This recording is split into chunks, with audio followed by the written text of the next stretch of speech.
Oh man, good afternoon, everyone. Hope everyone's staying safe out there. And of course, you gotta remain flexible. My initial goal was to run a DCS stream because I've grown very fond of it and want to stream DCS, but thanks to some convective activity in the area, had an outage, so figured, maybe that's a sign. We'll just stick with the old P3D. But good news is, I haven't had the opportunity to show you guys the version 3 since it's first released in, I think it was like last year or something like that. It was late last year, this year, one of those. So, but since then, they've done some updates, and it's gotten better, gotten better. So without further ado, we are at Houston, at stand Echo 22, I believe, just to like the southwest corner of the airport. And we're going to be making a little trip over to Birmingham, Alabama, Bravo Hotel Mike, and the Embraer 175 version 3 from Feelthere. Feelthere simulations. So there she is in all her glory. Now the model is done by Aeroplane Heaven, which we know those guys from all the. They tend to do a lot of older birds, so like the beast. What I think they just did a C-47 that just dropped not too long ago, and a few others, And I mean, I'm pretty satisfied with the modeling. It's better, but it's not all the way polished. So we'll see here shortly. But yeah, so we're here at stand Echo 22, and we are going to, which I've already done that, but head on over to Birmingham, Alabama. Good old Birmingham. It's not too bad. It's about 507 miles, I think. So like about an hour. Just ballparking, I'm thinking maybe an hour 18, hour 19. Pick up touchdown. So without further ado, got my flight plan up here on. Well, I did at one point. So, all right. Flight plan over here, and let's see what we got going on. So. Now I'm going to be fairly light today. I think our zero fuel weight's like 57,000 pounds, which is about 38 souls on board, which is not surprising due to the current pandemic conditions we're living in. This aircraft have been fairly light here lately. In fact, I was on a I think it was a 170, I think, though, going from Dallas to, what was that? Dallas to, what's it, Pensacola? One of those. Florida, down Florida. That area. And I think there were literally three souls on board that flight. So, yeah. It's real, folks. It is indeed real. Excuse me. All right, so let's get into flight plan build here. So, checked this earlier. This information, so we're good to go into that. The routing, we're going to be departing 15 Lima. And the routing, I think we're going to be taking the Straya 7 departure, if I can find Straya 7. Or did I pass it? Passed it. Straya 6, close enough. All right. D Patty transition. Okay. These discontinuities, we'll get to that. they're different. They're the same, but the concept and principles behind discontinuities in the flight management computer on the E-Jet is the same, but how you go about them, they're a little different. So we'll cover that here shortly. All right, let's see here, and then let me go back over here.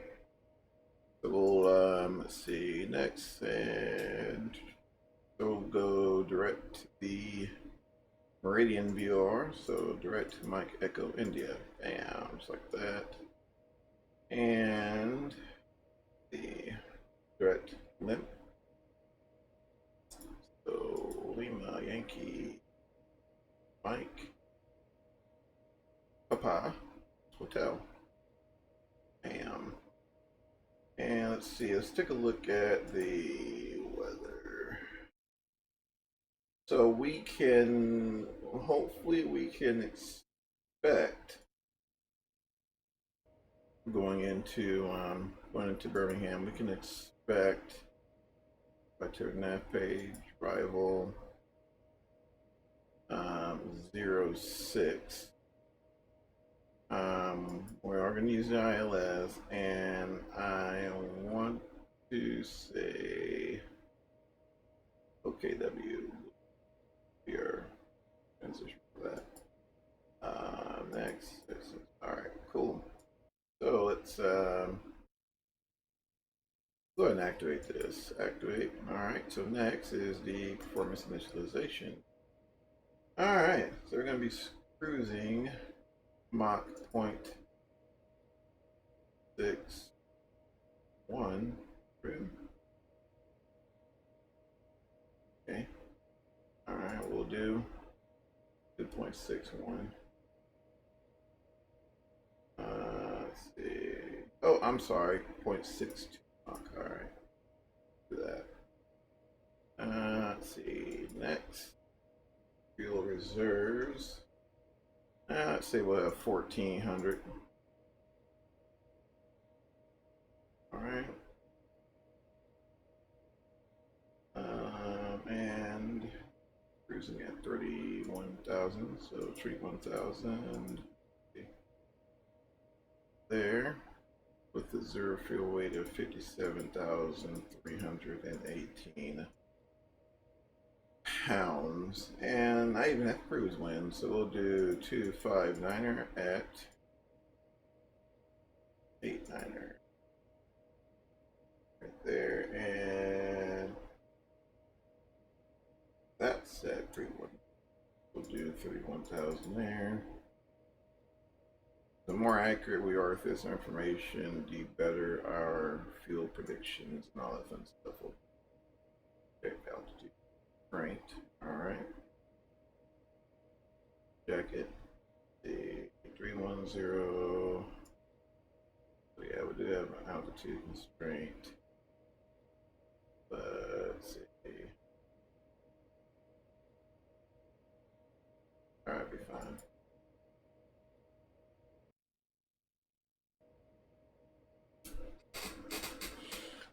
We'll be fine. Here. Yeah. Double check. Let's go back to the performance. Now this is where I'm just not a ginormous fan.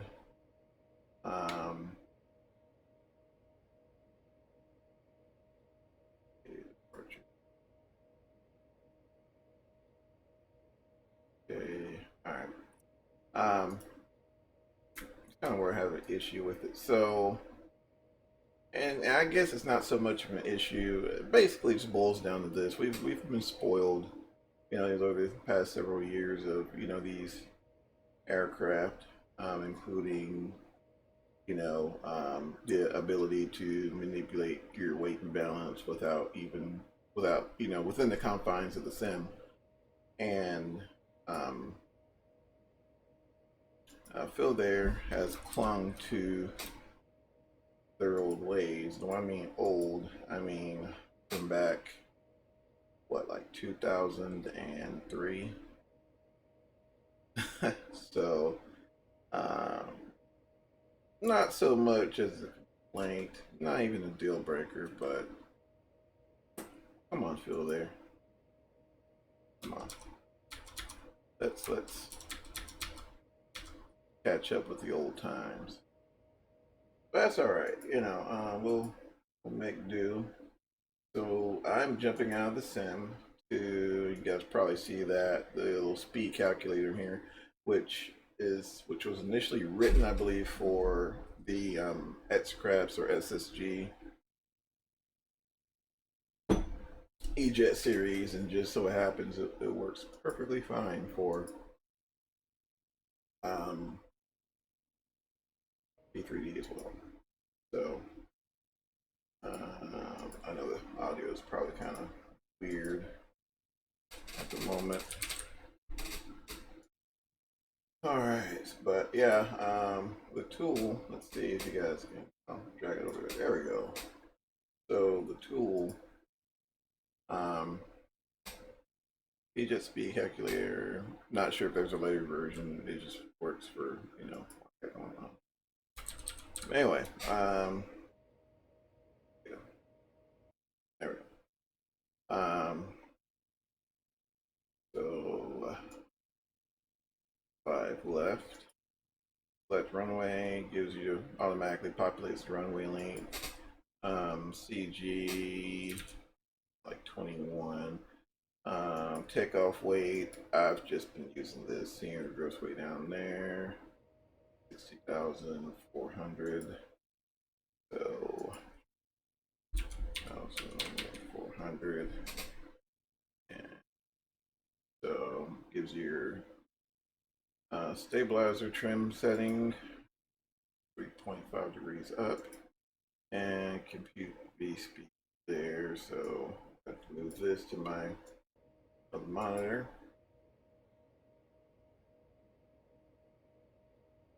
So B1 111. Like they're gonna be super light today, so not surprising. Weights are what they are. 129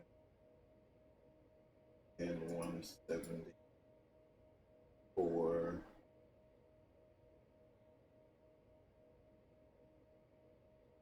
Alright, so that's that. Now we're all doing this. We'll go ahead and fire up the APU. If you guys haven't, if you haven't purchased it or still kind of on the fence about it, I'll kind of let you draw your own conclusions. Like I said, it's not a bad add-on by no stretch of imagination. Very, especially the avionics. Avionics are very well done. So well done, apparently. So they've captured all of the little quirks and nuances that comes with the logic that Embraer uses in the aircraft. So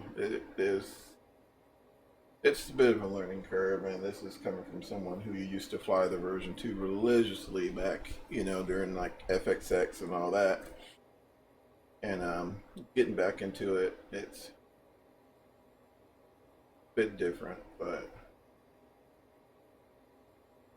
that's not too bad. All right, so you can kind of hear the pats coming on there, and you can also go to your systems and put like your ECS, and I mean all the logic is there. So go back here, zoom out, and I believe we are almost ready to go. We'll press the toga button there to get that ready to go. And 1 second.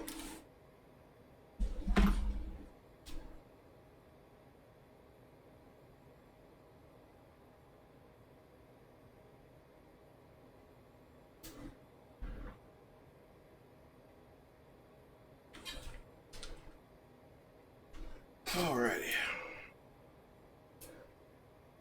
Nice cloudy day. Alright, so right now we're good to go. Go ahead and turn the batteries on. Didn't even bother to fool with those earlier. Let's see here. And fuel pumps are auto. Electric pump on. Let's see. Pump B is in auto. I wonder how accurate that is. I wonder if it's supposed to be on. I'm sure it is, but yeah. Alrighty. And a little bit on that. Then not just overly concerned about the work.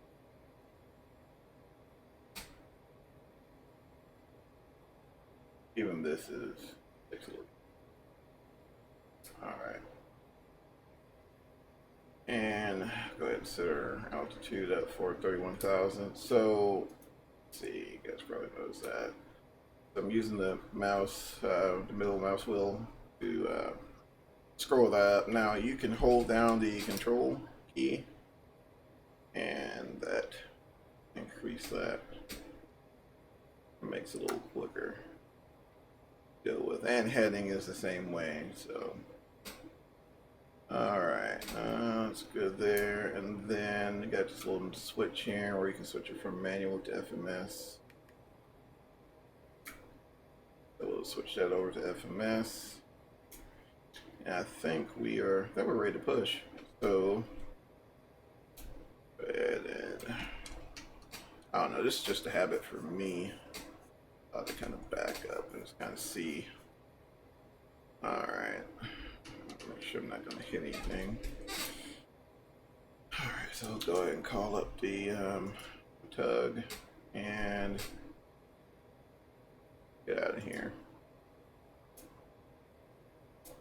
Double check, make sure the doors are shut, and we got 40 psi on both sides for mat pressure.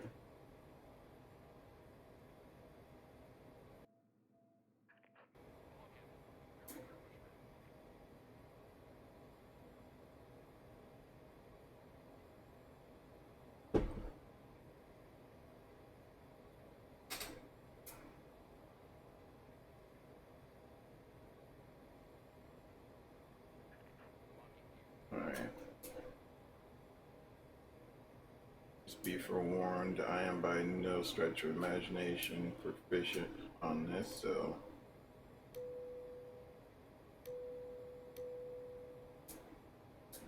alright, I guess we'll to the right.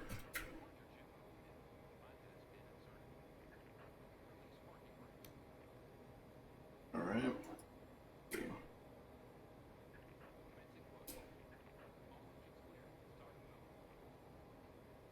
Alright, so startup literally couldn't be easier.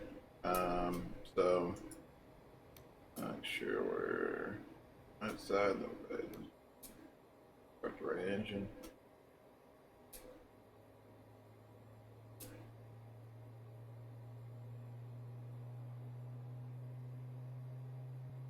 Here's into the tire process is automatic, so it's pretty nice.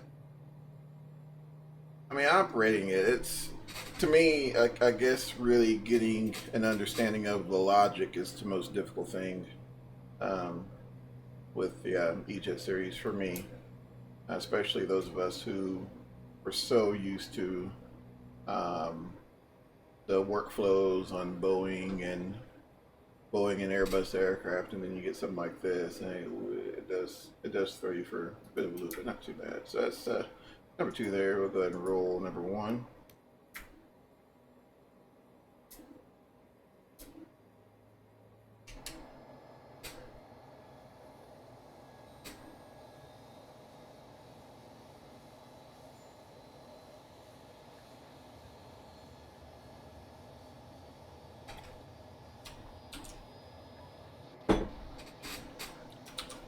And so we're good to go. And confirm engine start there. Amazing model from Hangar 226, by the way, or livery, that is.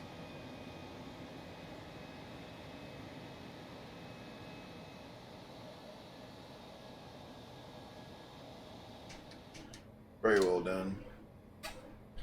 All right, so we'll let those guys do their thing, and we'll go ahead and start the flaps 2.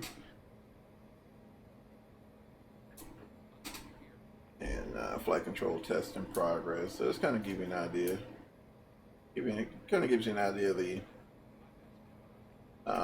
how in depth the simulation is for the avionics. So I mean, that's one thing they've always have been known for. In my opinion, is their avionics. They've farmed out models from one developer or another, but their avionics have always been pretty spot on.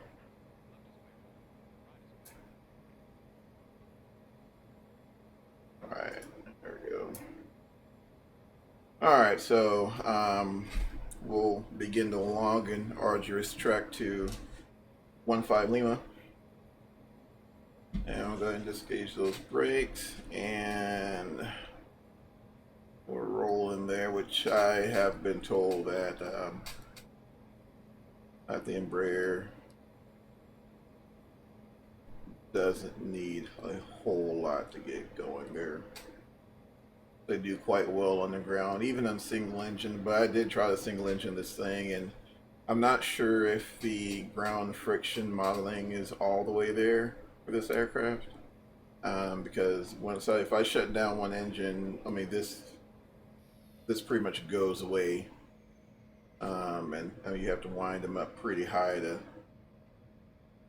get any sort of speed out of it. Frame rate wise, I don't know, it's debatable. Right now I'm hovering between 25 to 30 on the ground with in Houston with FS. I think this is FS Stream Teams Houston.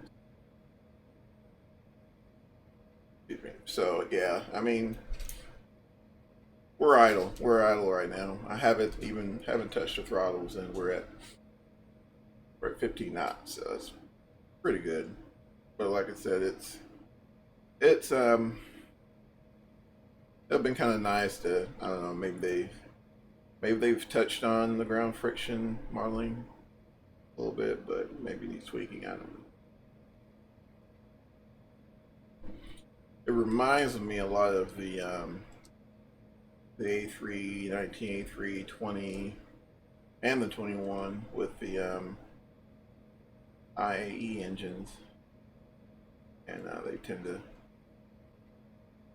stay wound up pretty good, even in idling. Doesn't take a whole lot to get moving. Sounds are pretty decent. Going on to the sounds, I'm really impressed with it. But there's still some that it's almost as if they kept some of the older sounds and kind of blended some of the new ones. Like for example, the APU sounds like the APU sounds from the original Embraer series. Oh, so many years ago.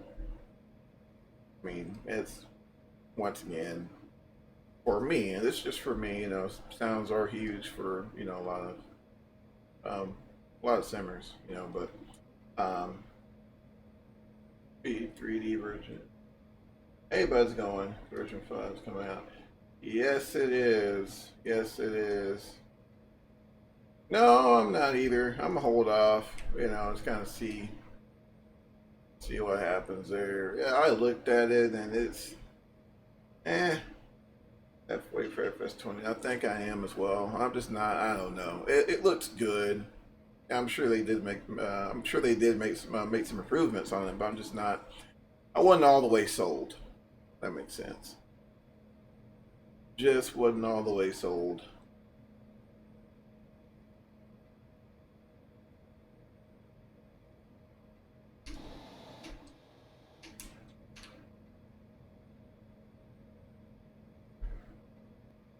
Moving around pretty good here. We're at 21 knots. I have a pretty good taxi going.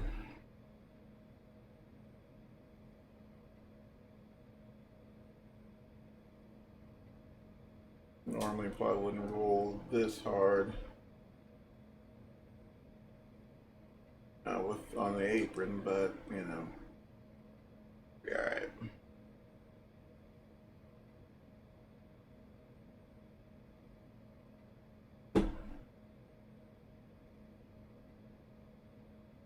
Alrighty, let's see here. So 1-5 Lima. Tell you something else too. That I find myself like, man, you know, would be nice.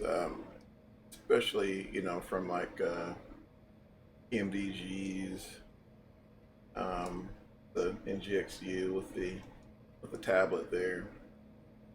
Been kind of nice to get a EFB in here, but you know, I'm not like I said, a lot of that's kind of, you know, it'd be nice, but you know, it's just not an absolute necessity.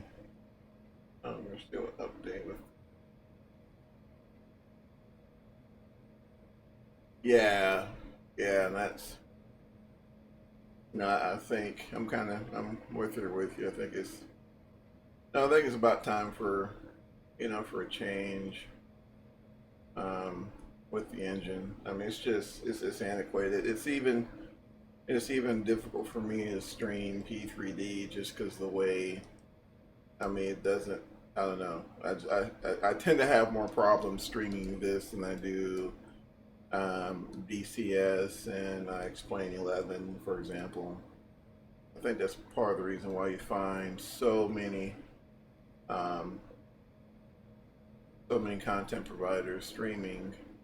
I think is this us?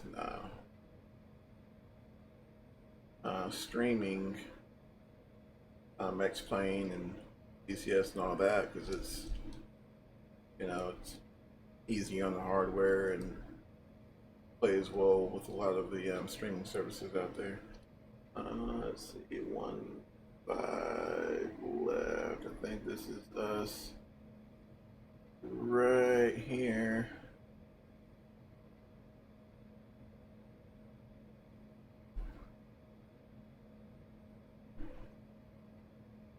You know, I explained you can tie it directly into Garmin Pilot or ForeFlight, crank up Safe Taxi, and you know, do your thing.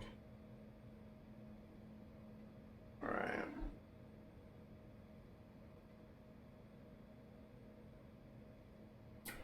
Let's go ahead and turn on landing lights there. Strobe lights on.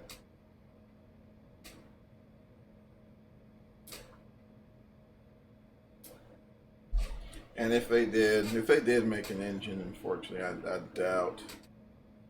I highly doubt it'd be free.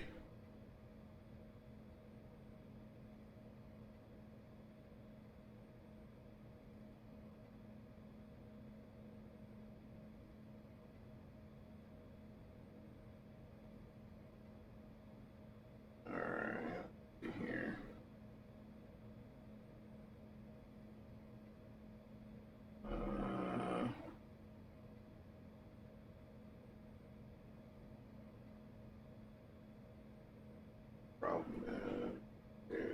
No, yeah, this P3Ds, I think is it? Oh, okay. Yeah, P3D, I think to Lockheed is more of a tool than anything else. Definitely not their bread and butter.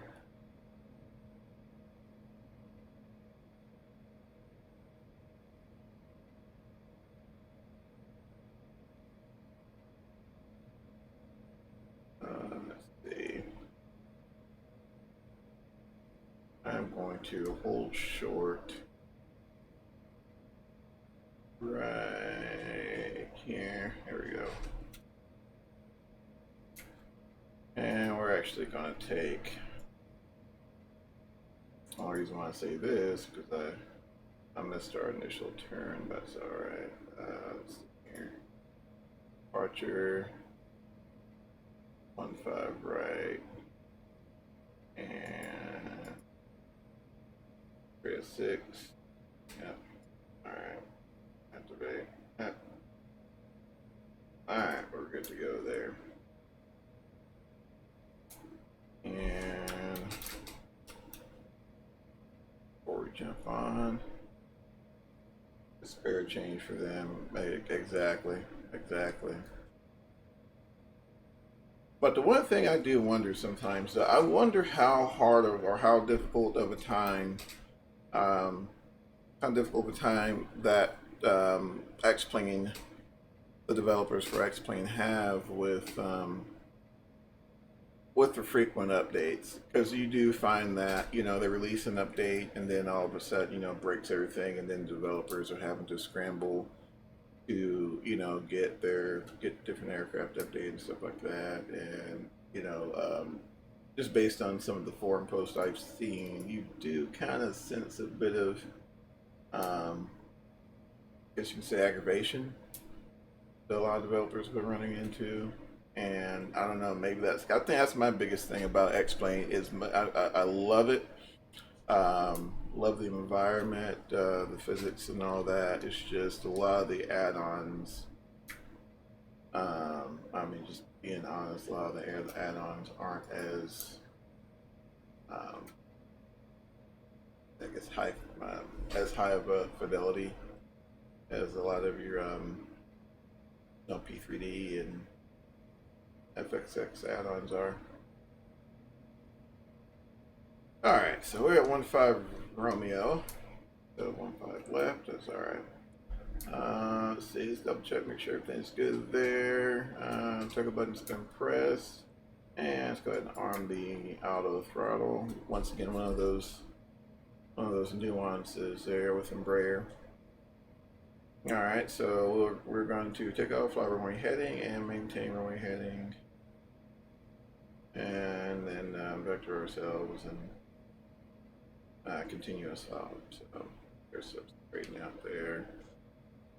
Sure, we're almost set. And we'll go ahead and those will lined up.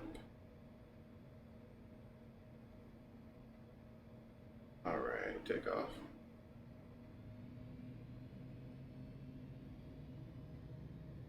Alright, all throttles taking over. Speed alive. Thrust checked. 80 knots. Yeah. V1. Rotate.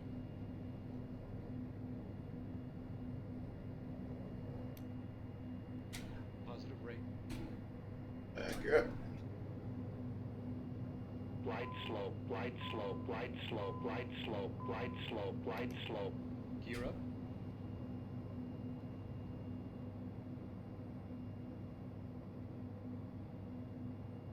Alright, if I can reach over here and press the heading button 400 feet.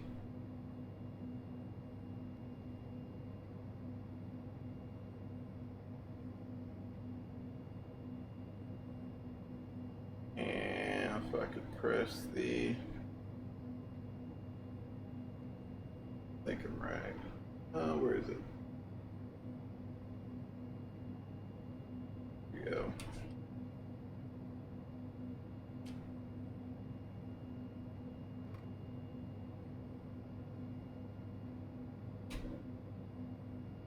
That's one.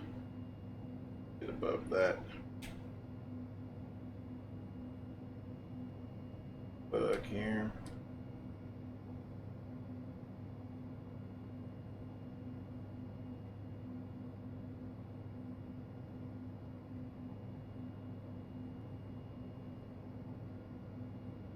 Alright, flex up.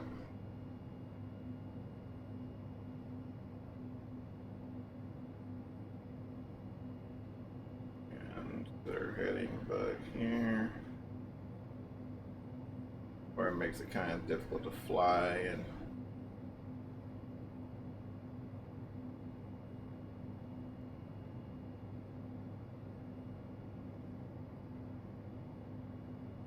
there we go.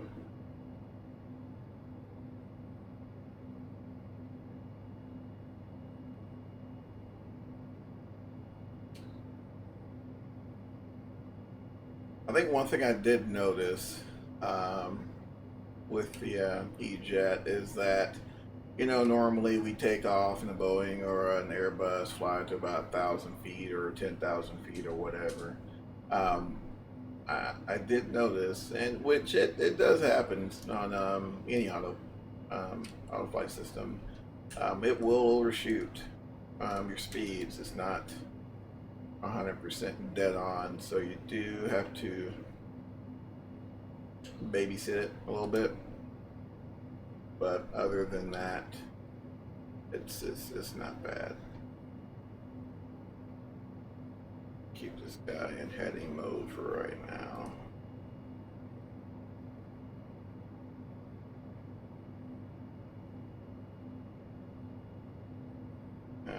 Till we hit 10,000 feet.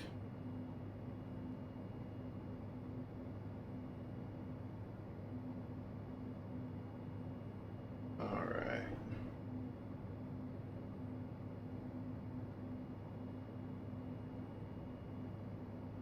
We're at 10,000 feet, so you can see our commanded speeds there. Commanded speeds increasing. 270. So at this point, we're gonna trim out some of those control pressures, and we'll give it to Otto and let him take over for the time being. Because what we need to do is to go here, and we need to let's see here. Fly direct to. So I want to skip. Let me see if I can skip a waypoint. You know what? Let's just do this. Because once again, I've had issues. I have had issues. So we'll go direct PD. So we'll go here. Direct PD. Activate. Hopefully it doesn't spaz out on me. Alright, looks like she is intercepting PD nicely.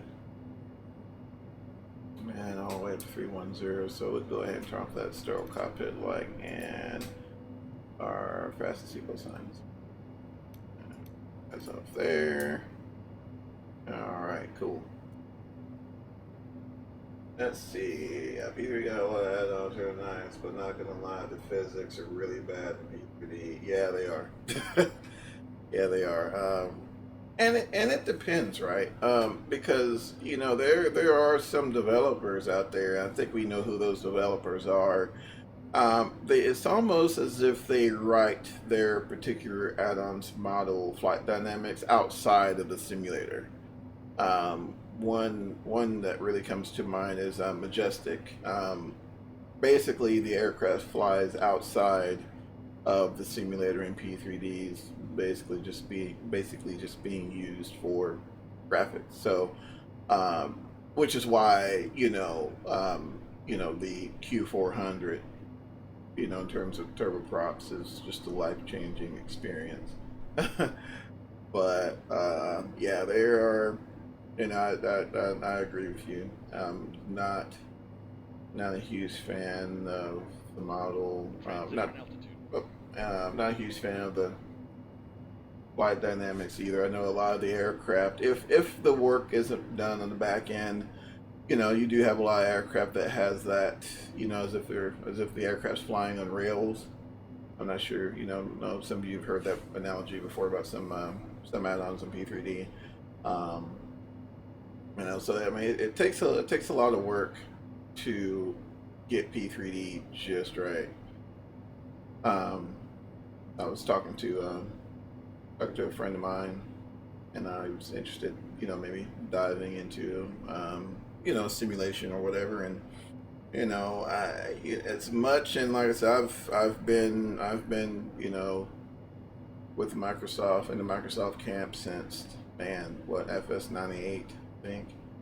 And so, but I mean, the reality is, is when you're looking at in terms of price point, what's the cheapest to get into, out of the box, you kind of have to say X-Plane.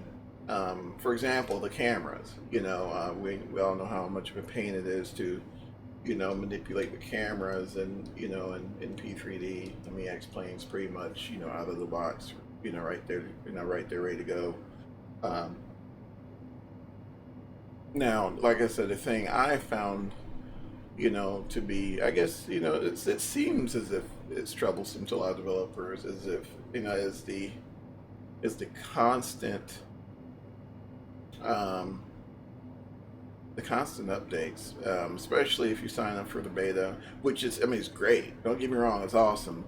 But, you know, when you write, you know, a particular, you know, we write some code or something like that, or you write something for some avionics, and, you know, a week later it's broken, then you gotta jump back in there and fix it again. So, you know, which is why, you know, they are listed as betas. So, you know, I mean, but, you know, nevertheless, you know, a lot of some of the betas, for example, you know, you do end up getting some really cool features that you want to try, but, you know, you kind of lean towards, you know, the side of caution, because you don't want to break anything, you know, especially that, you know, whether it be what TOLUS, you know, TOLUS Airbus or whatever. So I mean, that's just that to think, you know, it's that to think about. But, you know, like I said, not to say that, you know, P3D doesn't look good, and, you know, the add-ons are awesome, things like that. But, you know, just the physics within the sim, you know, can be a bit aggravating. So, but, you know, I mean, like, for example, I mean, even years ago when they first bring down audio a little bit, when they first released the Jet series, I mean, even the avionics back then were, I mean, just phenomenal. And I think what P3D, I think it was like what X-Plane 9 or 7, something like that. You know, they've just been they've just always been behind the add-on curve, and I don't know why. I know a lot of us were excited when, you know, PMDG started developing for Explain. You know, what, that DC3 came out, and that was it. So it's like, I'm wondering if it was something, if it was like an Austin thing, like why is it, you know, some of the, you know, heavy hitters in flight simulation industry, you know, kind of went the other direction, you know, which we all know that direction is FS 2020. Which was it still a year out, I think? Was like a year or so out?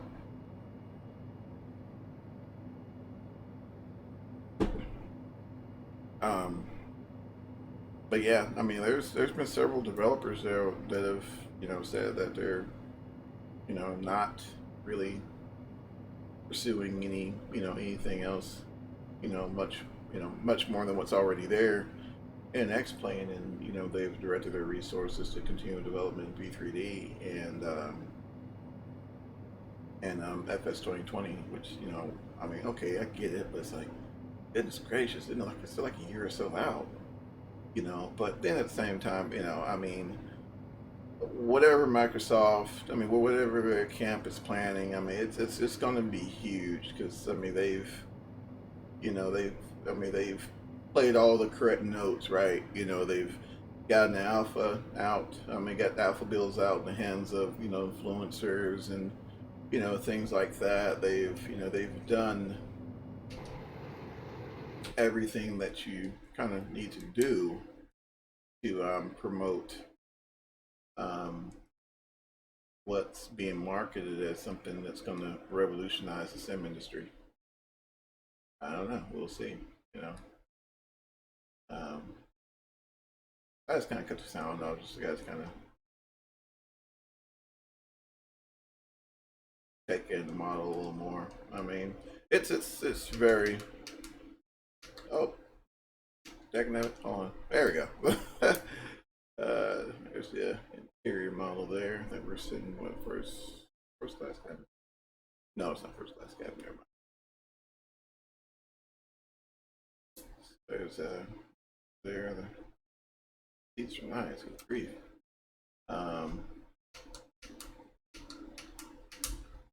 There we go. All right. Bring our audio back.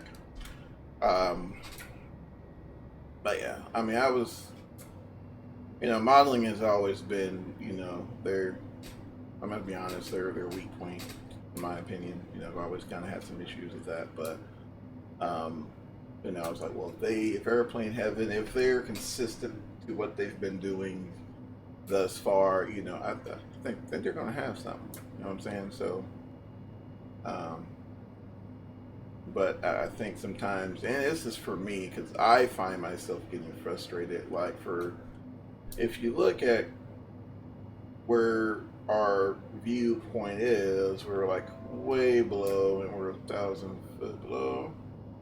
Already at 310. Perfect. We're way below the headrest, but if you bring up your eye point to be level with the headrest, you get that, it's kind of weird, cuts off a bit of your MFD, so you kind of have to back up quite a ways, but then you have a hard time reading anything up here. You gotta zoom in, and then of course you're doing all this while trying to aviate, navigate, and communicate. So it can be a handful. But normally I'll bring the viewpoint down a little bit, and just bring it down about right there, and that's fine.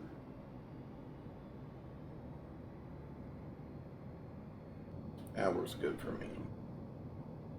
So yeah, the flight plan called for Mach 0.62, which it's not a huge deal. We're still getting a 442 knot ground speed. So when you think of in terms of fuel economy, we know we're going to save a butt ton of fuel by doing that. So let's dive on over here to our flight plan. So right now we're almost at Clavin, I think.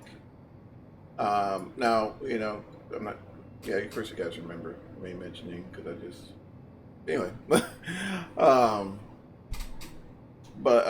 Yeah, going back to the workflow differences in the E-Jet versus the Airbus or, Boeing, whatever it may be. If you kind of step back and think about what it's trying to do, it makes a lot of sense. So, for example, let's say if we want to get an overview, and we're going to clear this discontinuity. And to clear discontinuity, you don't click the clear button. You click delete, and then you'll get this little delete notation there, and then you just press the line select key, and that clears it. Hit activate, and you're good to go. So go to these. Where is it? All right. So it's supposed to be a touch screen. We'll press this guy here, and you can use your middle mouse button to adjust the range, which is nice.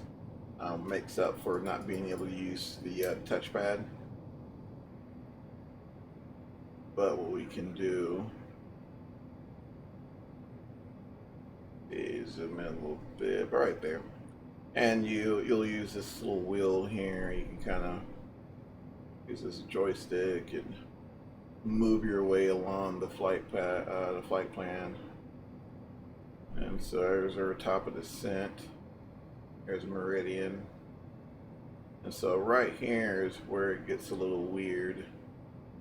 So we'll zoom in.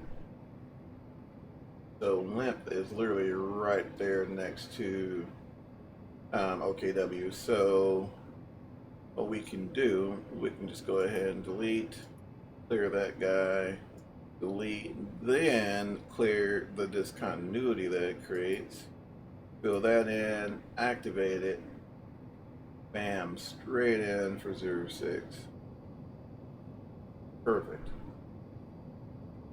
So back out of that, but you got to make sure you do this, not do that, but back yourself all the way back to the current point.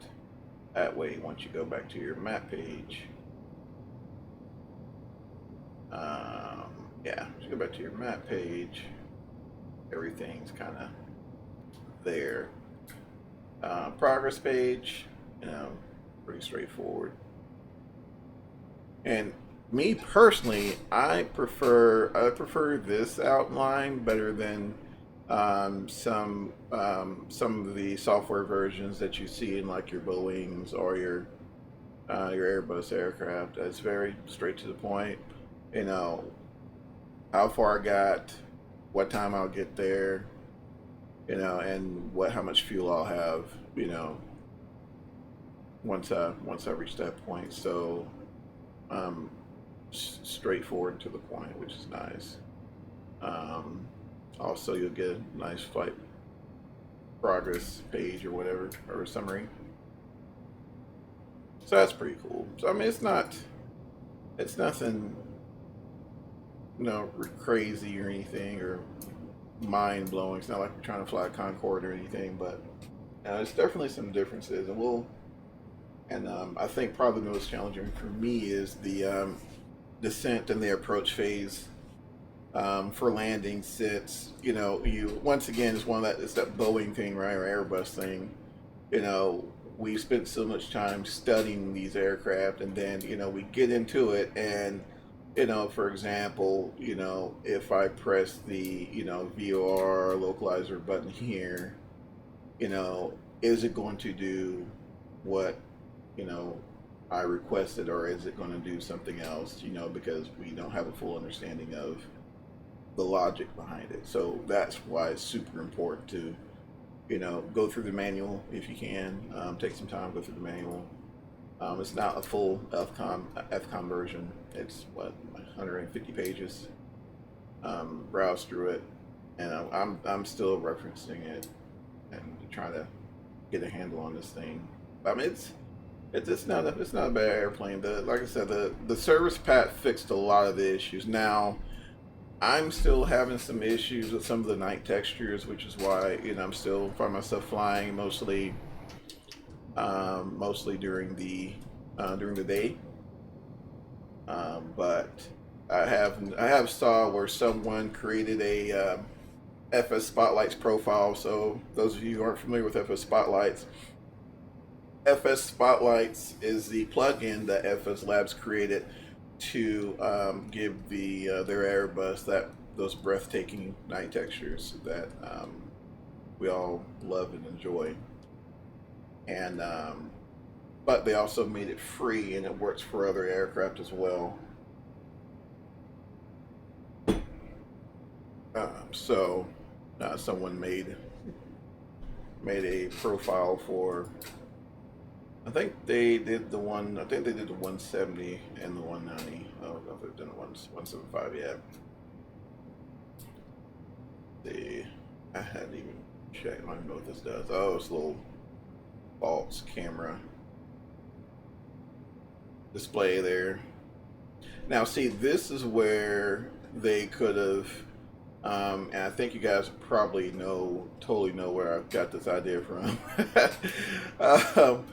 But they could have did like a little basic, what zero fuel weight you want, or how many passengers you want, or something like that. Just some sort of weight and balance module in here or something, to where you don't have to jump out, get into the configuration, open up the configuration program, make your changes, close that, jump back into the sim, and I mean, and that process in itself is fine. But I think what grinds a lot of people's gears is that now you do all that, and then you still have to reload the aircraft in order for those changes to take effect. It's like, man, come on, we're in 2020 now, but like I said, it's not something where it's like I flat wouldn't buy. I mean, because we knew that before. I mean, that was, they didn't advertise any new weight balance process or anything like that. Basically we're just getting an updated version of the aircraft, and that was it. So even still for me, it's not just a huge deal breaker, but it's just just would have been nice if we could have gotten something a little different. I mean, like, what TDFI is did it. FS Labs, which of course they're, yeah, EMDG, um, all those. Trying to think. Even I want to say, I think Majestic, the Q400, I think it just reloads itself. But it's super quick. You don't even have to go to the aircraft menu or anything. But I mean, just little stuff like that. But I mean, like I said, I think just the biggest thing, just getting used to it, and yeah, so everything's fairly readable. Like I said, I have some difficulty kind of reading it right here, but it just depends on your monitor resolution. Let's see if I can turn on the weather. Oh, nope, we want that.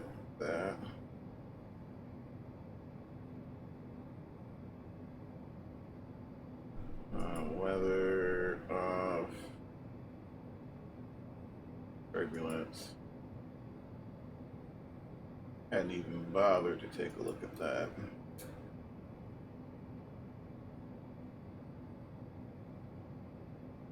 Flight directors, I'm not flight director, the auto throttle is fairly decent. I did have some problems with it chasing speeds yesterday, but it was really windy, so I mean that's to be expected. I really didn't, foresee that being any different.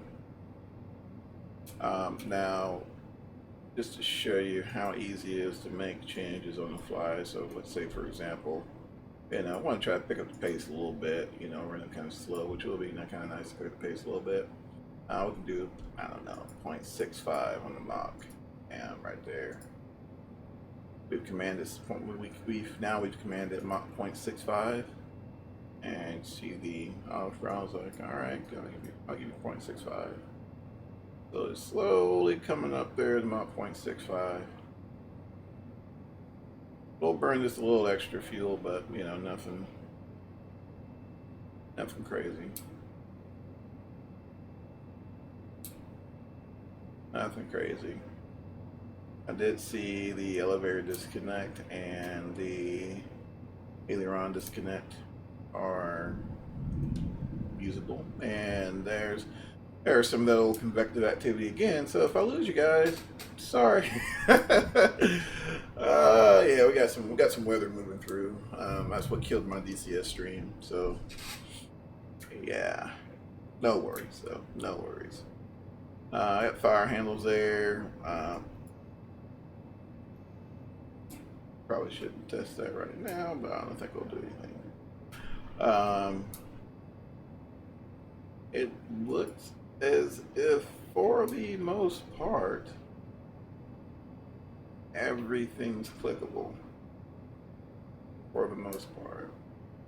Passenger action, mass deploy. Okay, that's not clickable. Which, I mean, honestly, who really uses this?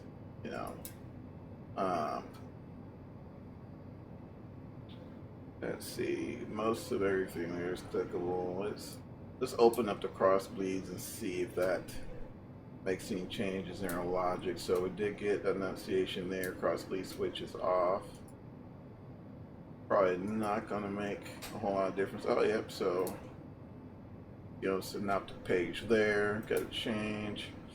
Let's crack that joker open again. Let's see. It may not open because we got both engines. But let's say we lose an engine, or I don't know, we maybe lose a pack, maybe. Haven't studied this thing, so I'm not 100% sure on the logic, but there's that. Mode test. Looks like, yeah, for the icing, which there's no high fluid icing simulation, but then again, I mean, how often? It's like, oh, okay, cool, there's surface ice, but I don't know. Or I think we tend to throw around the term study level a lot, and it's really just all about what you want. Now, pricing Those of you who haven't purchased it, it's a little weird, in my opinion. I think they could have done it maybe a little differently, but in terms of pricing, so you can buy the 175 or the 175-195 or 170-190. You don't get all four or anything like that. And I think if you buy like the whole package, it's like 80 something dollars for like the whole thing. I don't know.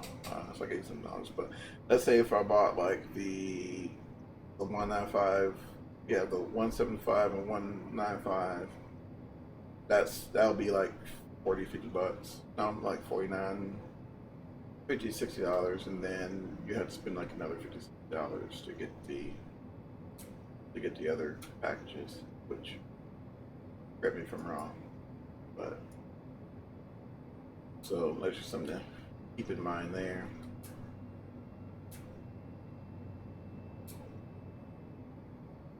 Yeah, so far so good on the flight.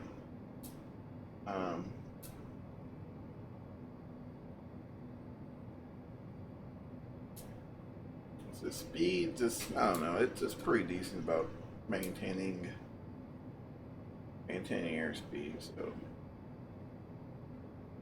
now,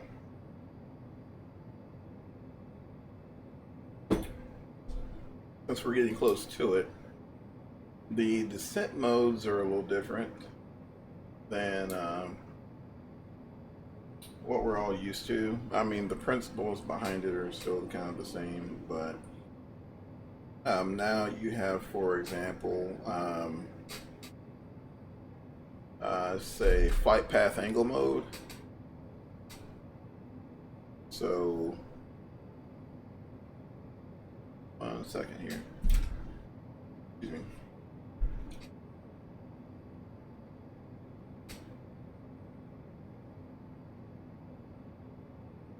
Flight path angle mode, flight level change, which, you know, that's normal. Then of course our typical vertical speed and all that jazz. So I don't know how accurate it is, but it seems as if, for me, let's say for example, we're a little hot on our descent and we want to add a little speed brake. So if we engage the speed brake, we get instant response, even if let's say for example we're descending at 270 knots, 290 knots, and we're at, it says 270 knots and we're at 295 and we're kicking the speed brake. Even if you're at 295, you're still going to get an immediate input from the thrust levers. And I don't know if that's normal or if that's a bug, or I don't know. So kind of curious to see those of you who do know how accurate that is.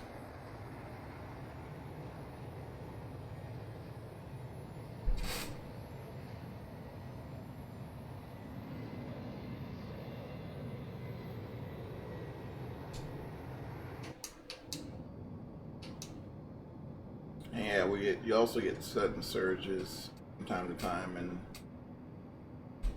from yeah, it's just weird sometimes. Let's see here. Checking out the approach.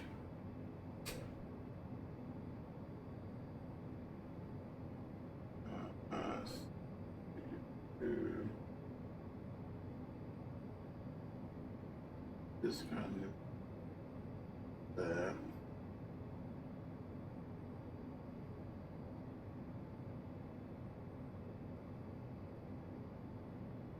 Let's see.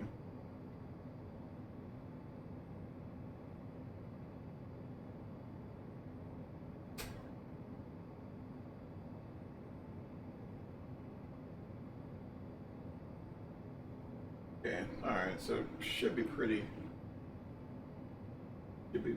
straightforward. Let's do that, right?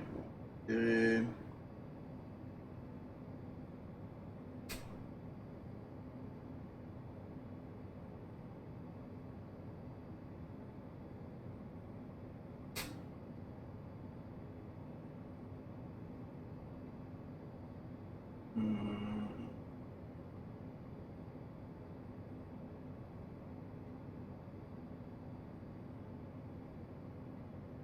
Alright guys, just kind of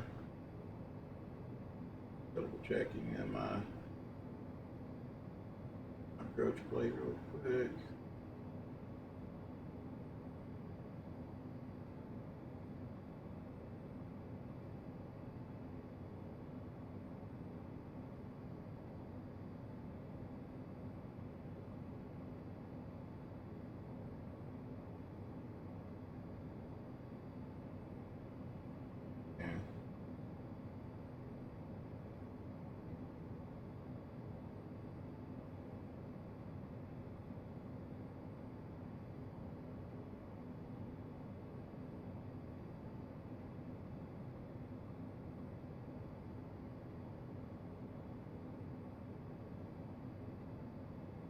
Yeah.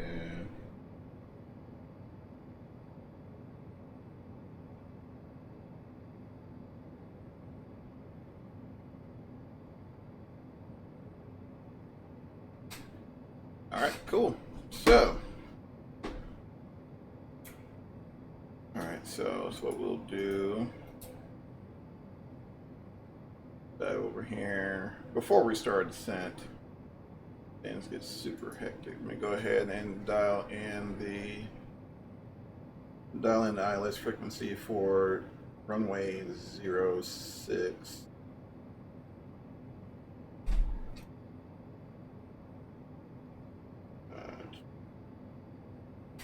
Right here.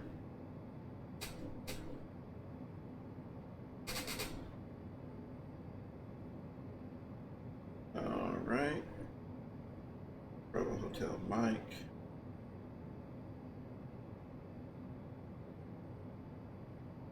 Oh, where are you? There we go. All right, so we'll dial in 110 point. All right, that's the ILS for KBHM. Now let's go ahead and do it on both sides just to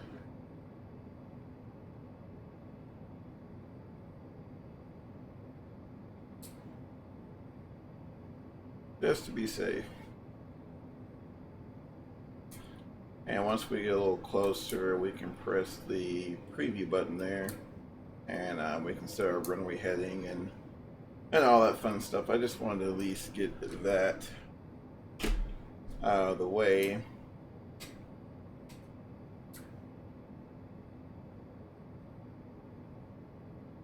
But just kind of diving more into the systems here. Of course, you got your flight controls, hydraulics. Everything seems to be fairly accurate. Fuel. Nice that we do get a little. Gets a little, I don't know, a little wonky in some places. I'm assuming when we get a severe wind shear or something like that, you know, get a little fluctuation in thrust application, but nothing consistent. Let's see. There's that. But yeah, like I said, everything's pretty straightforward, fairly solid. You know, nothing at this point that will prevent you from really, getting the most out of the simulation. I think if anything now, for example, GSX, there's still a few few issues I've been having with it on GXX. The doors, for one, I think we've spent so long and more advanced. I say more advanced, but simulations with more extensive features, I guess you can say, and we can pick our doors and things like that. But I think this is where maybe in the future this would come in handy. You can turn that on, and you can maybe open or close your doors, or something like that. Just I think at this point, and of course, like I said, this is just coming from just personal opinion. I think it just needs polishing at this point. I think for the most part, everything seems to be functional and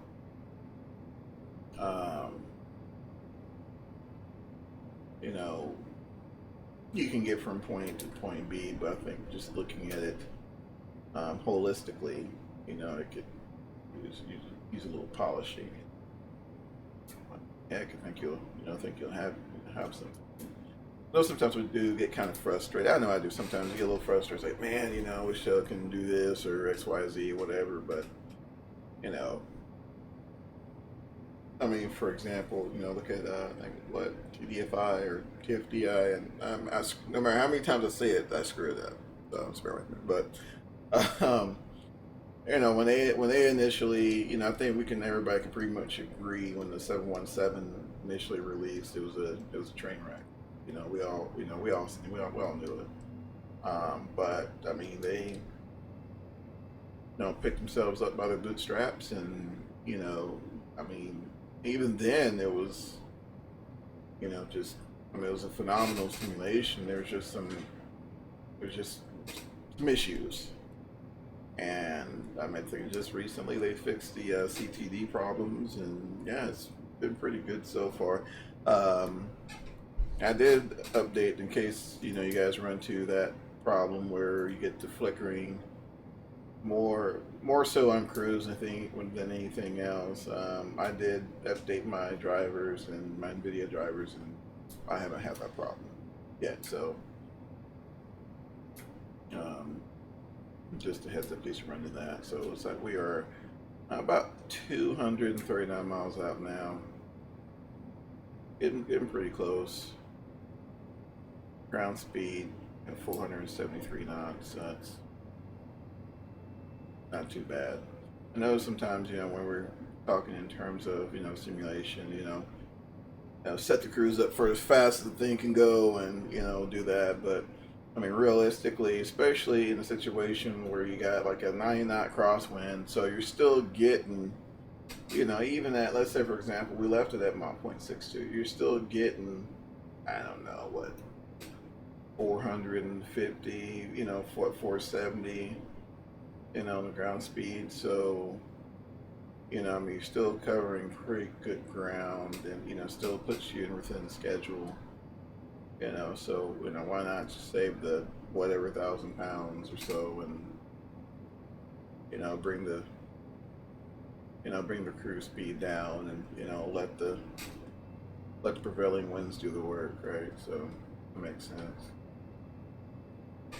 The weather simulation, I'm not sure how accurate. I know we did have some weather moving through Dallas, so I didn't get the opportunity to experience that, but I'm not sure if it's pulling the radar, it's pulling its data from active sky, or if it's just something that's there. I don't know.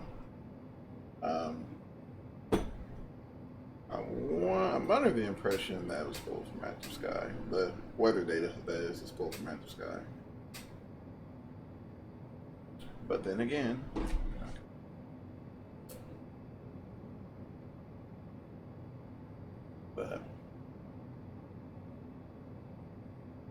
and I've also, I've been kind of browsing through the forums, just kind of seeing what other people have been saying about it, and I know a lot of people do.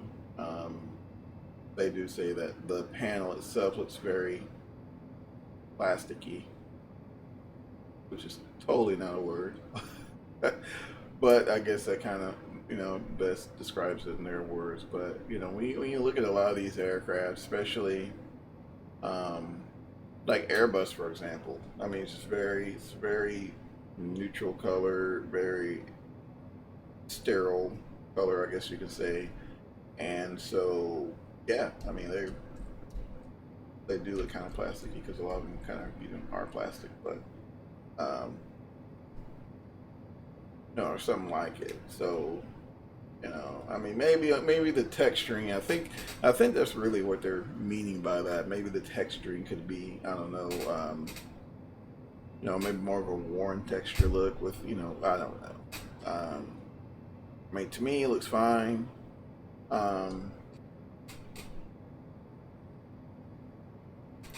Perhaps they're looking for the, perhaps they're looking for that, Fly the Mad Dog X look where, everything's kind of worn and beat the heck up, and, which, most of them do look like that. Even the newer, I mean, even the E-Jets now, you go up in the flight deck and, especially like a lot of the common switches are used. I mean, a lot of the little lines are worn in them, and I don't think we, which is like, once again, not a huge issue, but, I don't think we see that in some of these. I don't think we see anywhere in the panel whatsoever, but, it's like, whatever. I don't know. I mean, I think at that point, we're kind of getting to that level of, pettiness, but I mean, I'm sure, if someone gets a wild hair and has that talent, I'm sure they could, drop a texture pack or something, and,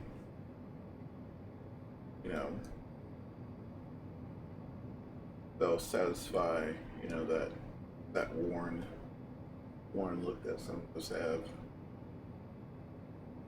Yeah. All right. Let's see. I still got a little bit to go, but I was going through FlightAware, and you're just kind of looking, and you're kind of wondering, like, all right, first I just kind of try to find a flight that I can run that it's not too terribly long, but I was amazed at the like some of the trips. This aircraft, it flies a lot of mainline trips, which is, I guess it's kind of, it was kind of its intent, especially where those low density routes, or you're getting the frequency, or you do still have some, because for example, I think there were some flights, like there was like almost 1,700 miles that, it did see a lot of mainline traffic, but, it's almost as if like they needed some more seats, but it didn't justify perhaps dispatching a, full-size mainline aircraft, like maybe like a, I don't know, the 73-8 or a, Airbus or whatever. So, they slotted in a 170 or 175, and I mean, like I said, especially coming from, I had a, it was like maybe an hour and 20 minutes, and on the E-Jet going to Florida, and it was quite comfortable. Of course, I got upgraded that trip and was in first class, but even flying in flying in economy class, I mean, it was very comfortable. You had that mainline filled. Now, I didn't. I do wish they could have did something with the overhead space. But then again, you do lose a little. If you, I guess if you got bigger overhead bins, you lose some square footage somewhere else. So I mean, I get that, but as I think that's my only. I was like, it can be nice. Can't really. If the flight's not sold out or anything, you can get a standard carry-on bag. Get a standard carry-on bag in there with no issues, but you know, if it's a full flight, you're probably going to be gate checking it. I don't think that was mine. It's like, yeah, you know, it'd be kind of nice. Now this would be kind of, I don't know how they would do it, but I guess Airbus's answer to the E-Jet series, the A220, something like that, which Bombardier kind of got mixed in there somehow, and yeah, but anyway, I took a Airbus A220 from where was it? Where did I go? From DFW to Salt Lake, and it was probably the most comfortable aircraft of that size I've ever been in. And it was a long flight. On top of that, I think we were fighting a pretty bad headwind as well, and I mean, just extremely comfortable. But I do think it's a little bigger than the E-Jet series. I think it's bigger than 175. That guy, I don't know, I could be wrong. Hadn't made that comparison yet,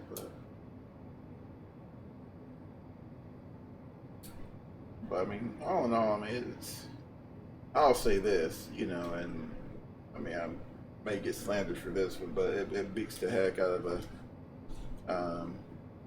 obviously RJ. Just just saying. Yeah, I'm not a huge RJ fan.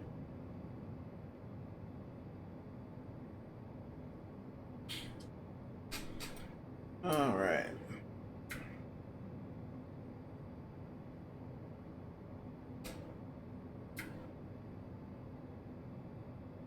Fairly close there, that top of descent.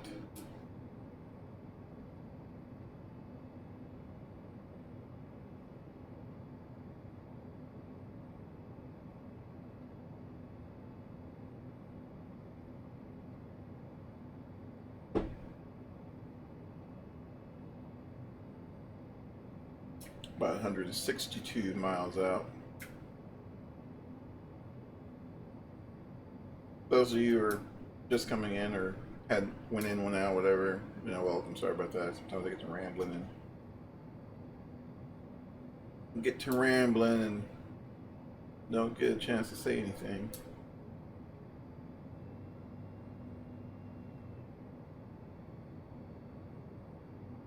Yeah, it just does that.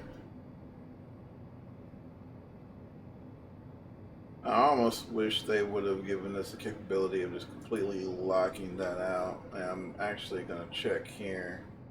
Maybe it's in that configuration tool where, you know, once you engage the auto throttle, once the auto throttle engages, it just locks your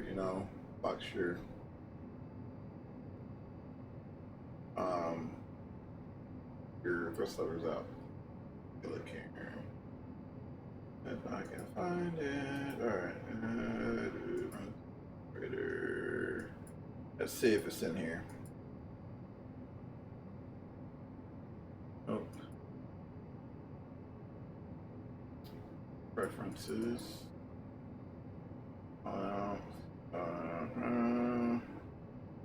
Yeah, so, you know, you gotta set this. You gotta set your course for passengers and all that fun stuff. And there's nowhere to really see your when you're setting up your CG. There's no way really to see that. And yeah, you know, it's kind of, I don't know. You know, if I had just a complaint, it would be that, you know, just we can kind of just, I don't know, maybe come up with the times, I guess. Great. Look at that, 93 knots.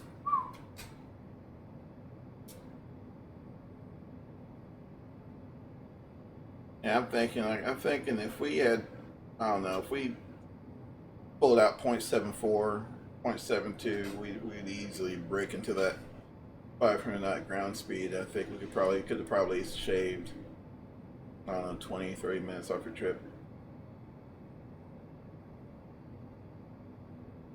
That's all right.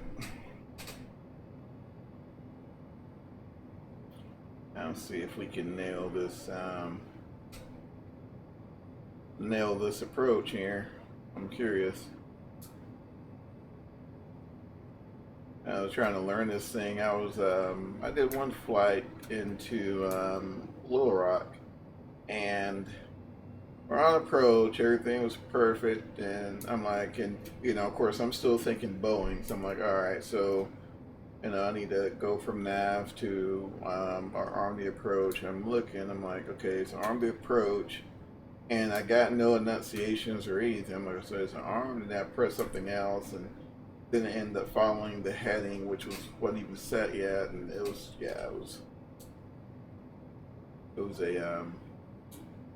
an ordeal. All right, so about ready to start that descent. So what we're gonna hold the control key, and we're gonna wind it. Still this one. There we go. Wind that guy down about 5,000 feet.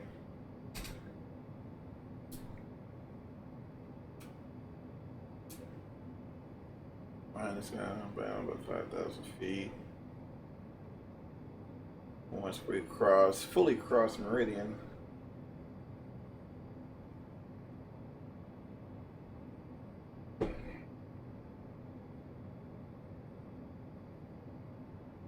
We'll start that old descent. I do like this here. Your vertical profile still there, which you have the NGXU, it has it as well.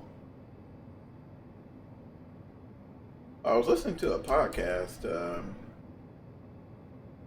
few days ago when they were interviewing a gentleman that went from the E-Jet to an Airbus, and he was kind of mentioning that, which makes perfect sense, but the avionics that's in the E-Jet, it's even with the latest software versions of the Airbus is still, quite a bit more advanced than what the Airbus has to offer, which I found that interesting, especially since a lot of the Embraers, a lot of the companies have opted not to include the auto land capability. I thought was kind of interesting, which I guess, I don't know. I guess that makes sense.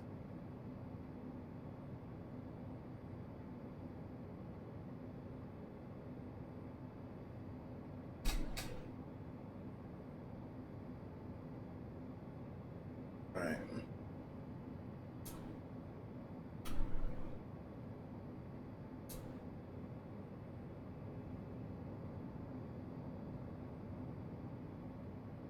All right. Just about to cross that descent point. Let's see what she does. See if she follows the our altitude constraints there.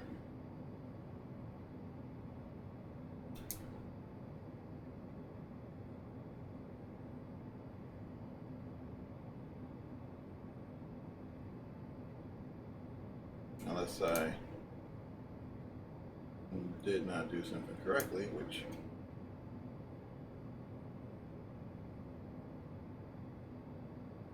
could be the case. Alright, so there's that. Now we're picking up airspeed. Oh, so it wants to descend at Mach 0.78.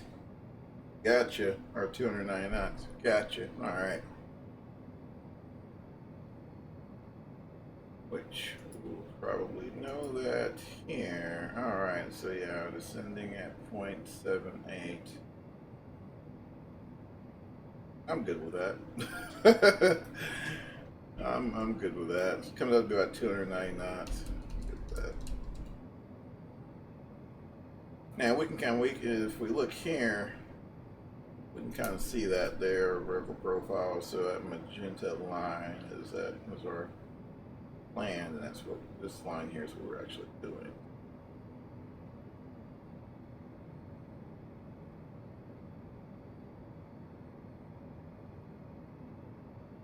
See what she does. We're 97 miles from the airfield.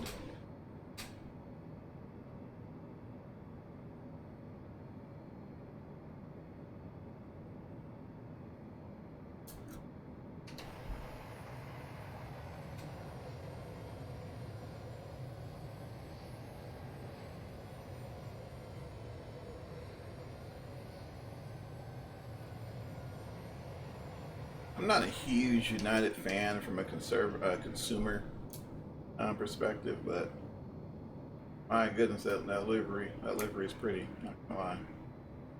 If there's anything clickable in here, well, I should totally be up front. Let's put that back up front. Let's see. So I'm wondering how it reacts because we're still dealing with about basically like a 60 knot tailwind. I'm looking at your wind components, and so I'm wondering if we're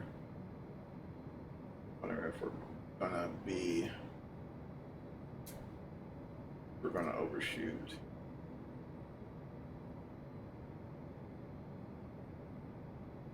Which is one of the reasons sometimes you want to start your if you can, if ATC will let you start descent. Sometimes you have to do that too, you know, especially when you got, you know, ridiculous tailwinds, you know, 100 knot tailwind or something like that.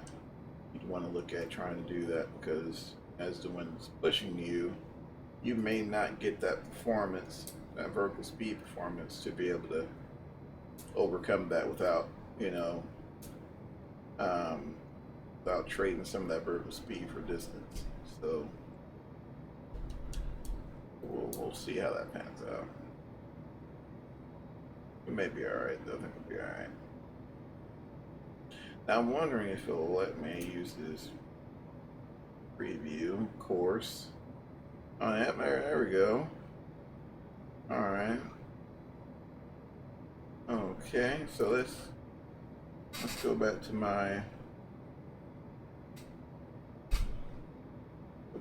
dinner plate and my approach plate. What am I talking about? Course is 058. Be my course. Okay. That's set. And see, OKW. Oh, don't do that. Go flow. It should be at go flow at.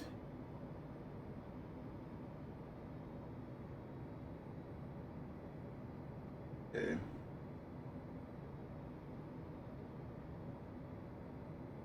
All right, cool.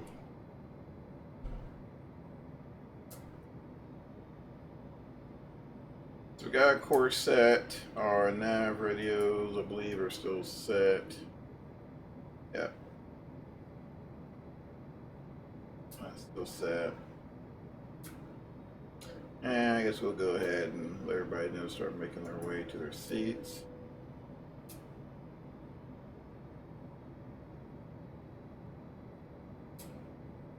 All right, so as we can see, our what us Boeing and Airbus guys would call this our flight director, but basically the same thing. It's the shape's different. If that makes sense. So looking at this, can I drag it? Will let me drag it? No, I won't let me drag it. So the magenta is the commanded flight path, and of course the outer circle there is where the aircraft's currently at. So I just want to make sure magenta guy, you're good.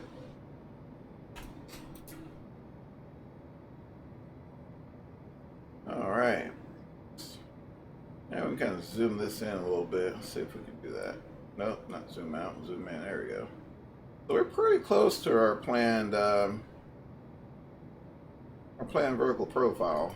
So that's nice. And we're past that transition altitude. So to press the middle button there, you got to press your middle mouse wheel. Press it down. That gets you out of that.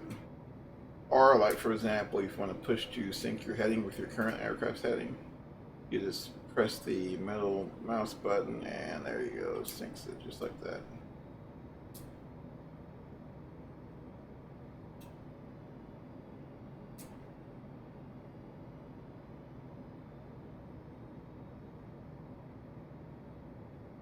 And since we are, we'll put the outer brake to medium.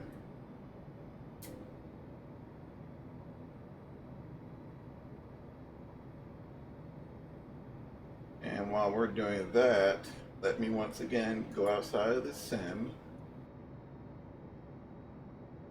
Alright, pull up our handy dandy EJets calculator. That disappeared from you guys. Hold on 1 second here. And go to perf data.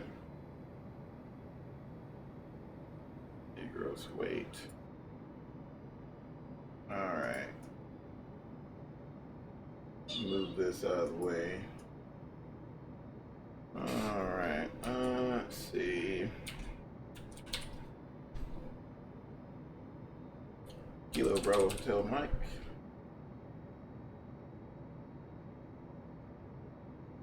The winds.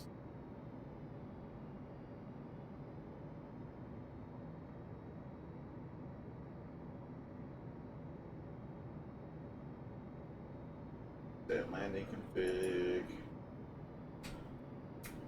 Alright, got some numbers here, so we'll go to climb, cruise, landing, and the winds are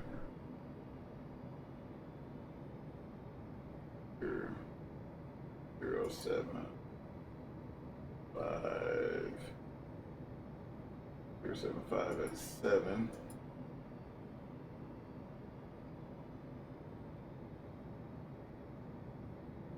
And let's see, approach speed would be flaps 5 on 121 plus 5. 6 goes there. Right.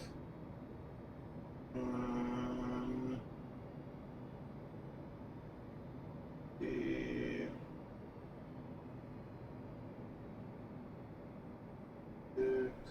oops, I'm sorry.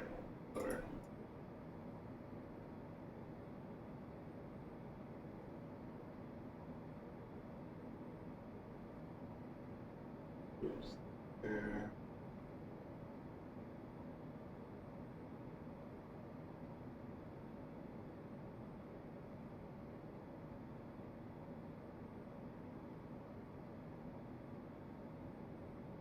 Right.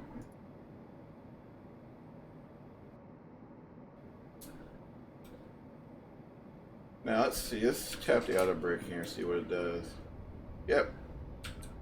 Does not like that. Does not like that.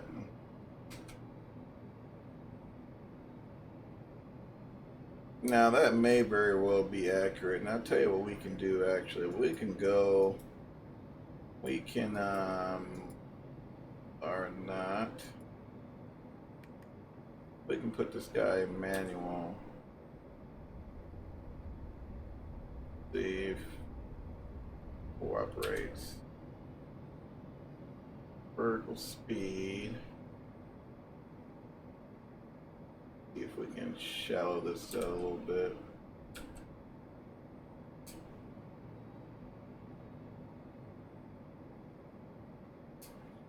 And go ahead and turn on those landing lights.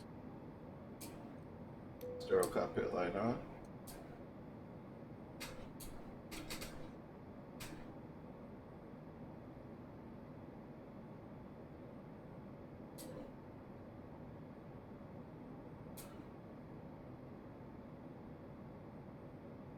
tracks. And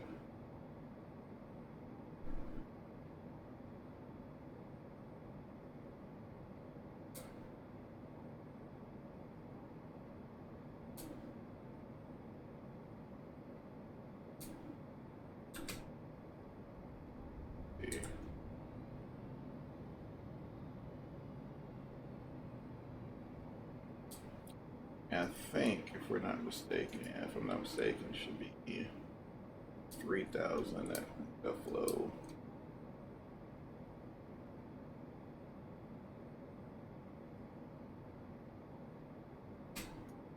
Which, kind of looking at that, looks like we'll be on track, so.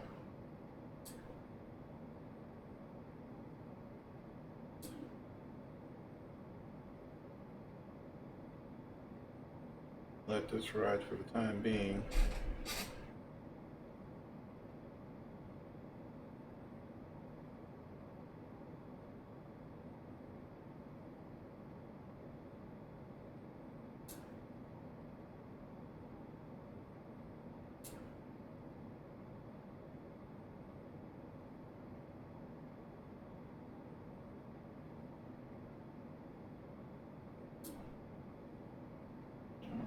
Okay, bring this up here a little bit.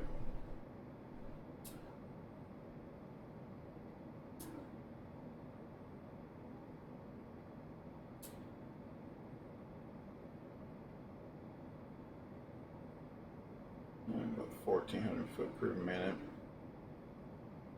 Let's go ahead and slow this guy down to about 180.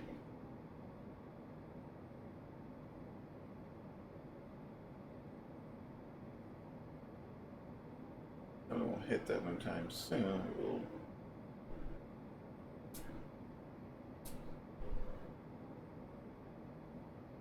there's Birmingham up ahead there.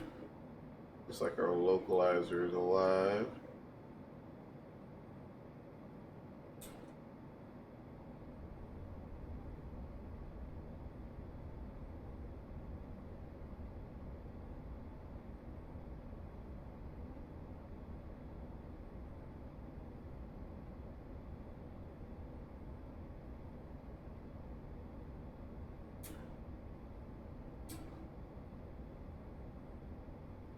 There's glide slope.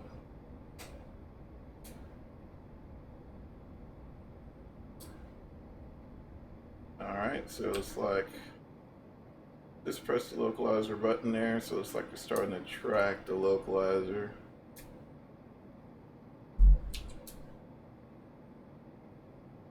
So it's in the green.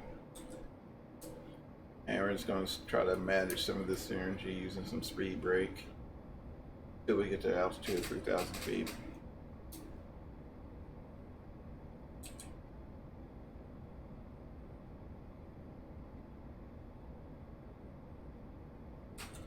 Alright, I think right now go ahead and add flaps 1, try to stay above that dot. Alright, we are intercepting localizer nicely and almost 1,000 foot from 3,000 feet. There's we'll hang out 3,000 feet and get ourselves all dirtied up and near the approach. So just quick once over on the panel, make sure we're good to go there. Yep, like everything's in order. Up top.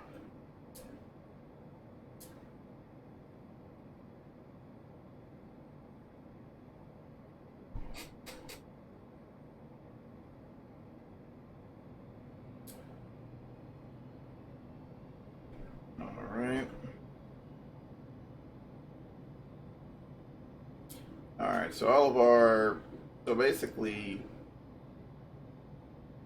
everything that that's currently doing is going to be up top there. Everything that's requested and kind of, I guess, quote unquote in queue is on the bottom on the white there, other than your AP and your overall here indications. Alright, so this, I think we can go ahead and walk it down to about 170. 170 and flaps 2.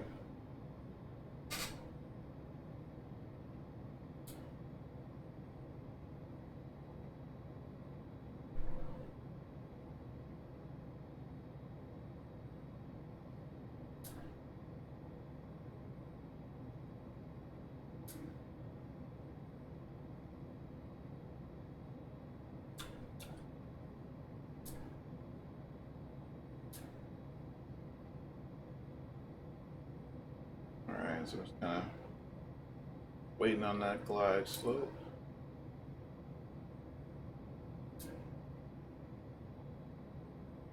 Alright, glide slope's live.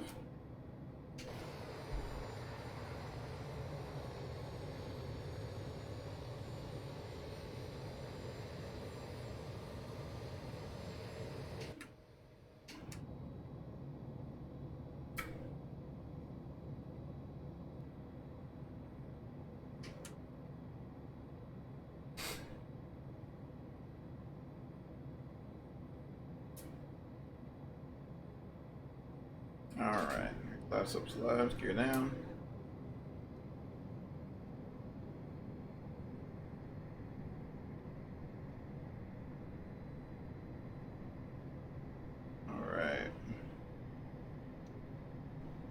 Bringing down about 160. We'll go ahead and call for flaps 3.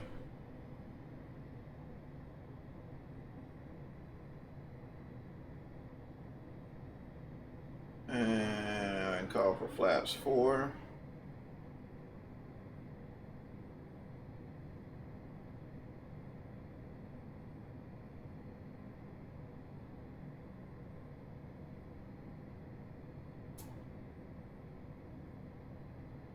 Let that settle a little bit, and then we'll then call for flaps 5.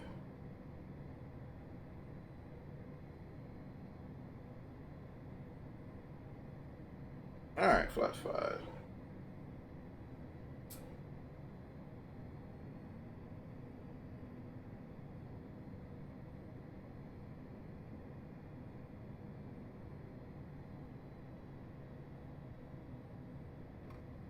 Flaps full.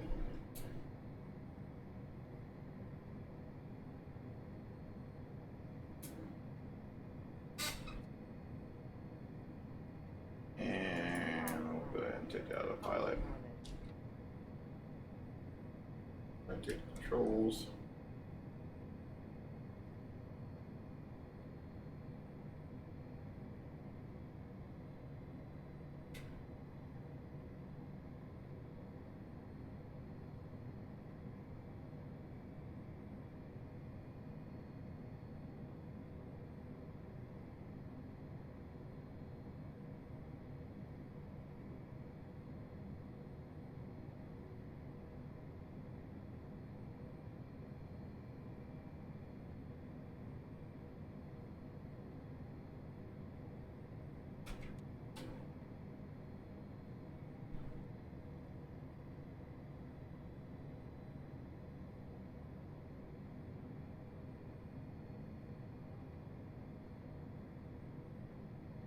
Alright.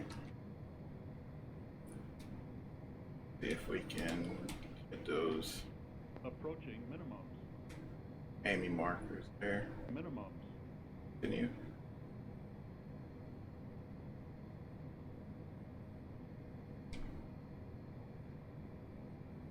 $50, $40, $30, $20, $10. Throttle. Throttle. Okay.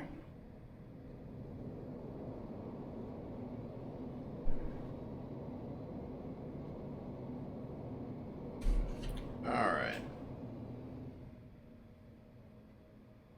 Auto brake. Okay, auto brake. See if I can jump up here and grab it real quick. There we go. Oh no! No, I know I was gonna do that. I was gonna do that. All right, we're still good though. Here's our exit right here.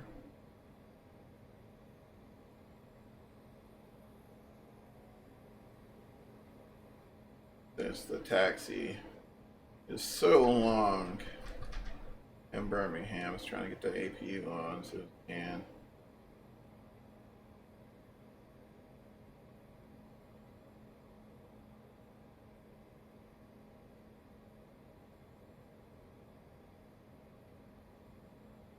Let's see.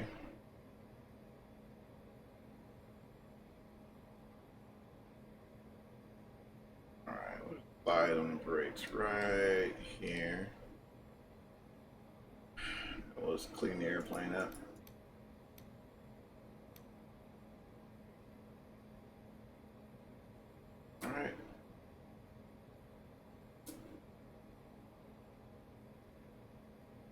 heck, guess we'll use Bravo 3. Say Bravo 3.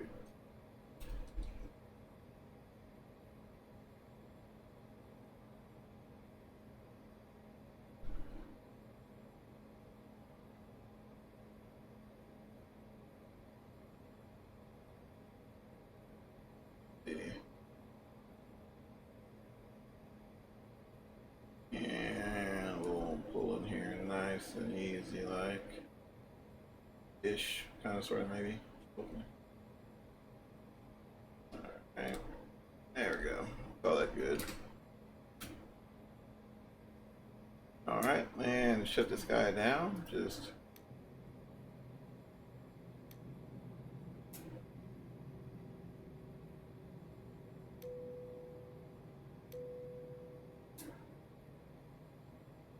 alright, and turn off that guy, beacon light off, that guy off, and no idea how this is going to work.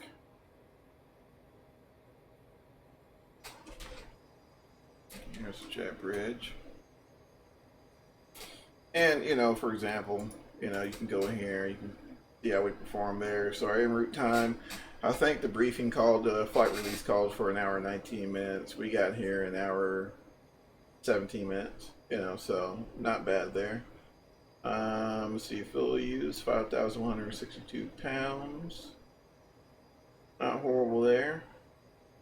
Average, let's see, our average true airspeed was, man, 349. Not bad. Alright, and it's gonna gives you a really nice rundown there. So I mean, not bad at all on our performance. I think we did quite well. And we'll turn off that guy, open up the gate, and should be good to go. But I mean, all in all, not a bad add-on. It really isn't. That in my opinion, that service pack worked. Service pack they released worked wonders. Had no issues at all getting from, you know, once again, point A to point B. I mean, just solid add-on. I mean, don't expect anything, you know, all the bells and whistles, or, you know, all of the, you know, things that we sometimes take for granted, but just needs a little polishing. But I mean, once again, I think overall, very solid add-on, especially when you have artists, you know, making liveries like this. Just makes the immersion all the better. So there's that. So awesome, guys. It was fun. So yeah, until next time, appreciate you guys swinging by. Those of you who didn't get a chance to, of course, you know, this is always leave them up. They're always recorded. So feel free to post a comment what you think, and love to get your input. And, you know, if you feel compelled, subscribe, and we'll see you guys later.